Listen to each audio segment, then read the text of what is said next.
The new independent contractor law is coming out March 11th. As far as I know, there's no stopping to it. It's going to be effective March 11th. And January 9th, they passed it, and January 10th, they published it. So there's going to be a lot of things going to be happening to a lot of different companies. I covered it in a video, and I'm also covering in today's video of what I am going to do to my LLC and what you should do if you're stuck in this situation, and be ready, because there's no way around it. So far, Landstar and FedEx, they're silent.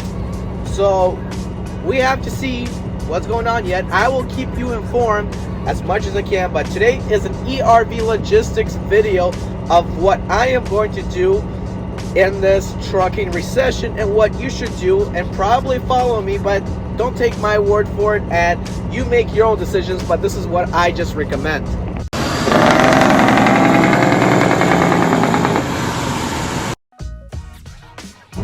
So I covered the new reclassification of independent contractors and or employee for a company to do. So basically, a company has to classify their workers as independent contractors or employee, and most likely everyone's gonna be employees. So what currently I am doing is I work under a 1099 in my working for my dad local. I moved away from over the road, and here's what's going to be happening to my LLC. First of all, if this is not going to affect my dad in any way, my dad is fine in paying me W-2. I'm just going to continue working the way I am, if that's the case. If not, I'm going to be forced to do a few things. Option number one for me is to DoorDash like crazy, full-time forever. Option number two for me is to DoorDash like crazy until I can afford to buy my own truck and trailer. Option number three for me is, because I have an LLC, I gotta buy a Sprinter or box truck and start trucking, doing Sprinter or box trucking. And in order to do that, I have to open up my authority and MC number. Next option is I can go work at some high-paying job, which is gonna be hard for me to find. That's why I'm gonna be doing DoorDash probably in the meantime, part-time if I do that. Next option is to go work for a local trucking company that pays at least 25 to 30 bucks an hour, which is very hard to do, and may have some hard time finding one, because if you go to STs or any of those LTL companies, it's very hard to get into, because the people at the bottom move up the ladder and it's seniority into those high paid positions, and people usually don't quit those companies, and it's very hard to get in.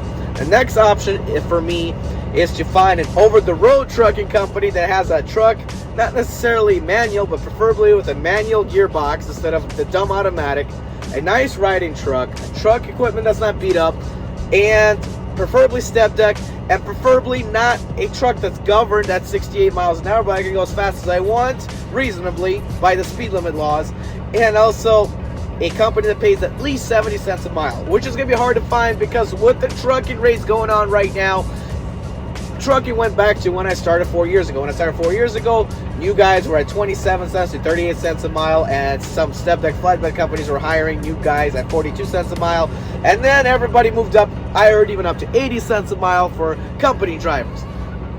With the rates being as low as it is, we are moving back to a top eight being maybe 60 cents a mile, and a very rare 65 cents a mile. The only lucky ones that are getting paid more than that are the ones that have been with the company a very long time and locked in that new rate, and the company can only fire them if they don't want it. The next option for me is to get up to a $200,000 loan, or get a $100,000 loan and try to rent a trailer of my choosing and buy a truck and run my own authority, run my MC number, which is going to be hard for me to do because I got to get everything in order and register. In order for me to do that, I got to catch up right now on all my debt and have some cash saved up, and hopefully my credit score checks out, because last time everything checked out except the many banks and credit and loan officers were like, the truck is too old, we want truck of warranties, and your credit history is not long enough.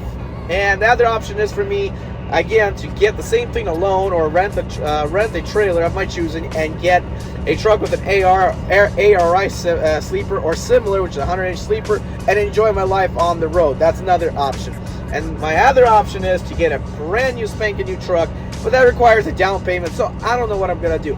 But I just showed you options of what you can do if this law comes in place. Don't think it's the end of the world. It's just going to be hard at times, but hopefully you can get through it. That's what I plan to do. I have many options on the road, so I just need to be able to have a roof over my head in order to survive, and hopefully someday I'll be able to get out of the position that I'm currently at and make a lot more money. And the reason why I'm gonna be still doing DoorDash from time to time is because if, say, I am not allowed to work on a 1099, if I do DoorDash, at least I can file taxes with that LLC and keep my LLC active as a running business and get it ready for me opening up a trucking company.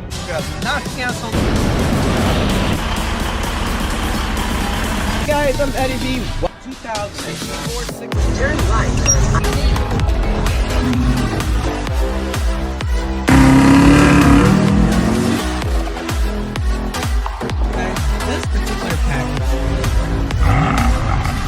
Driving a temp in the 6 Series.